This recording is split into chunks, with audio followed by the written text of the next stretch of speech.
దేశవ్యాప్తంగా 79వ స్వాతంత్ర్య దినోత్సవ వేడుకలు ఘనంగా జరిగాయి. ప్రజలంతా ఈ వేడుకల్లో పాల్గొని తమ దేశభక్తిని చాటుకున్నారు. ఇకపోతే ప్రతిసారి ఇండిపెండెన్స్ డే సెలబ్రేషన్స్ లో మన దేశ ప్రధాని మోదీ ప్రత్యేక ఆకర్షణగా నిలుస్తూ వస్తున్నారు. ఈసారి జరిగిన 15 ఆగస్టు వేడుకల్లో కూడా ఆయన తనదైన వేషధారణతో కనిపించారు. అంతేకాదు తనదైన శైలిలో ప్రసంగించి యావత్ దేశానికి మంచి జోష్ నింపారు. ఉగ్రవాదం, పాక్ వక్రబుద్ధిని తీవ్రంగా విమర్శిస్తూనే ఆపరేషన్ సింధూర్తో భారత సైనిక సత్తా ఏంటో ప్రపంచానికి తెలియజేసిన వైనాన్ని గుర్తు చేశారు. 79వ స్వాతంత్ర్య దినోత్సవం సందర్భంగా ప్రధాని మోదీ కొత్త లుక్ లో కనిపించారు. ఆయన ధరించిన దుస్తులు ప్రత్యేక ఆకర్షణగా నిలిచాయి. ప్రతి స్వాతంత్ర్య దినోత్సవ వేడుకల్లో ఆయన డ్రెస్ ప్రత్యేకమే. మొదటిసారి తలపాగా, జాకెట్ ఒకే రంగులో కనిపించాయి. నరేంద్ర మోదీ 79వ స్వాతంత్ర్య దినోత్సవం సందర్భంగా జెండా ఎగురవేశారు.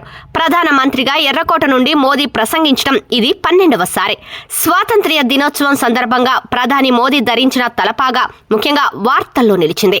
దీనికి ముందు ఆయన చాలా సందర్భాల్లో కాషాయ తలపాగా ధరించారు.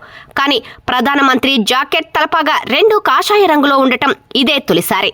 దేశం 79వ స్వాతంత్ర్య దినోత్సవ వేడుకల్లో మునిగిపోయింది. ప్రధాని మోదీ రాజ్ ఘాట్ చేరుకుని మహాత్మా గాంధీ సమాధి వద్ద పుష్పగుచ్చాలు సమర్పించారు. ఈసారి మోదీ కాషాయ తలపాగా, కాషాయ జాకెట్ ధరించి జాతిని ఉద్దేశించి ప్రసంగించారు. రాజ్ ఘాట్ నుండి ఎర్రకోటకు చేరుకున్న ప్రధానమంత్రి కవాతును పరిశీలించి గౌరవ వందనం స్వీకరించారు. ఆపరేషన్ సింధూర్ 100 రోజులు పూర్తి చేసుకుంటుందన్న ప్రధాని మోదీ తన ప్రసంగంలో ఆపరేషన్ సింధూర్ జాతీయ భద్రత, ఆర్థిక అభివృద్ధి, తన పదవీ కాలంలో సంక్షేమ పథకాల విస్తరణపై ప్రత్యేక దృష్టి పెట్టారు. ఇక ఈ వేడుకలకు కేంద్ర మంత్రులు, రాజకీయ ప్రముఖులు సహా వేలాది మంది ప్రజలు కూడా హాజరయ్యారు. ఎర్రకోట పరిసర ప్రాంతాల్లో భద్రతా ఏర్పాట్లు కట్టుదిట్టం చేశారు.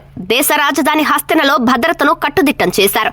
11,000 మందికి పైగా భద్రతా సిబ్బంది, 3,000 మంది వరకు ట్రాఫిక్ పోలీసులను మోహరించారు. ఎత్తైన భవనాలపై స్నిఫర్లను మోహరించారు. కొత్త సాంకేతిక పద్ధతులను వినియోగించారు. ఈసారి స్వాతంత్ర్య దినోత్సవం యొక్క ఇతివృత్తాంతాన్ని న్యూ భారత్ గా ఉంచారు.